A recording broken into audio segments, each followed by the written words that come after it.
This is a response to an argument put forward by Izamen. I call his argument the worst argument in all of ever. This is part one, the argument and its problems. Izamen put forward a rather bigoted argument by way of text comments. He argued that Hitler, Stalin and others were atheists who were responsible for the death of millions. Therefore, atheists are bad. It's a bit like arguing that because Hitler and Stalin both had moustaches, people with moustaches are bad. I'm going to focus in on the first part of Izamen's argument, that is simply, Hitler was an atheist who killed millions, and we'll see what sort of a mess Izamen gets into. The claim that Hitler was an atheist suffers from a large problem, and that is that Hitler was not an atheist. So let's consider the evidence that makes it unlikely that Hitler was an atheist. Firstly, Hitler's parents were Catholic, and Hitler was raised Catholic.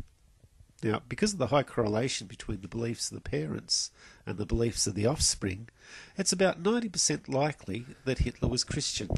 So we are already a long way down the path of showing that Hitler was not an atheist. The approximate 10% of people that reject the beliefs of their parents usually show signs of rebellion. So for problem 2, let us consider Hitler's words in Mein Kampf, where he wrote, "I had excellent opportunity to intoxicate myself with the solemn splendour of the brilliant church festivals, as was only natural.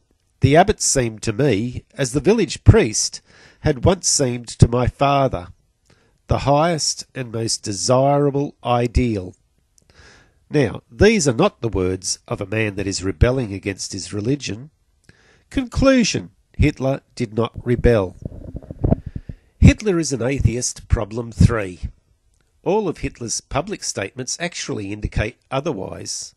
I could quote reams of such examples, but for this video, I'm going to give a single example from page 65 of Mein Kampf. Hence today, I believe that I am acting in accordance with the will of the Almighty Creator. By defending myself against the Jew, I am fighting for the work of the Lord. Adolf Hitler.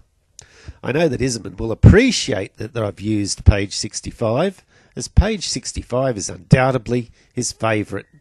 It's the alleged source of a fabricated quote he uses as a major plank in his argument. If a fabricated quote can be even said to be a quote, of course, but Izamen calls it a quote. Now with problem 4 we come to another one of Izamen's favourites, and that is private statements. In 1941, Hitler, in a private statement to Engel, that's one of his generals, stated, "I am now as before a Catholic and will always remain so." Now that's fairly conclusive. In problem 5 we come to Hitler's actions. In a speech in 1933, Hitler stated, "We were convinced that the people need and require this faith," that being the Christian faith. "We have therefore undertaken the fight against the atheistic movement, and that not merely with a few theoretical declarations we have stamped it out." So how did he stamp it out? He stamped it out with force. Problem 6. Hitler accorded the Catholic Church a special privileged position within the Nazi government. The Nazi government signed the Concordat with the Vatican. It contained items such as Article 13, the right of the Church to collect church taxes, and Article 21, Catholic religion is to be taught in school. Now, Hitler paid his church taxes right up to his death, so he was right behind that one. Hitler stated in a speech in 1933, he said, "Secular schools can never be tolerated because such schools have no religious instruction, and a general moral instruction without a religious foundation is built on air. Consequently, all character training and religion must be derived from faith. We need believing people." Well, Hitler introduced compulsory prayer into German schools in accordance with the Concordat. Problem 7. Pope Pius XII showed his support for Hitler by calling for a military crusade against Bolshevism. That effectively sanctioned the Nazi war effort. The Nazis, on their army belt buckle, had the words "Gott mit uns" stamped on it, which means God with us, which effectively means the Pope was supporting them. Which now brings us to problem 8, Hitler's last will and testament. At the time of writing his will, the Nazi war effort had failed and Hitler was planning suicide. As such, propaganda would have been as far from Hitler's thoughts as could be. In his will, Hitler refers to closing his earthly career. By earthly career, from the context of his will, it's clear that he meant his earthly life and career, which implies that Hitler believed in the existence of another career and life after death. Atheists don't believe, in general, in life after death, but Christians do. So this is more evidence that Hitler was not an atheist. Problem 9. Martin Luther's influence. Hitler regarded Martin Luther as a great reformer. He often carried a well-thumbed copy of a Lutheran Bible around with him. 60% of the German population were Lutheran. Martin Luther advocated the burning of Jewish schools and synagogues, and wrote that we are at fault for not slaying them. Hitler put into action what Luther advocated. Next up, problem 10, the Nazi platform. Item 24 of the Nazi platform states the party as such stands for positive Christianity. So let's have a quick look at positive Christianity. As we know, Hitler was no slouch when it came to his knowledge of theology. He knew of all the ancient reports that had the father of Jesus as a Roman soldier named Panthera.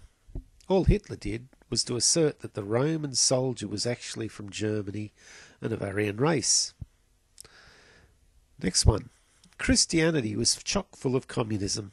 Who can forget the story and acts of Ananias and Sapphira being struck down on the spot by God for not handing over all their wealth to the commune? Hitler, though, rejected communism and blamed it all on the Bolshevik Paul. So Hitler, in positive Christianity, rejected Paul. Let's recap. The problem with Izamen's argument was that Hitler was not an atheist. More specifically, we found that he was a Catholic positive Christian. He was raised Catholic and showed no signs of having rebelled or converted. His public statements demonstrated that he was a Christian. In a private conversation with Engel, he admitted that he was Catholic. He introduced prayer into public schools. His government agreed to the Concordat and collected state taxes for the church. In his last will and testament, he revealed that he had a belief in the afterlife. He acted on Luther's advice to avenge the death of Jesus, and the Nazi Party platform supported positive Christianity. Now, I've only skimmed across the top and presented the tip of the iceberg so far as the evidence goes that shows that Hitler was not an atheist.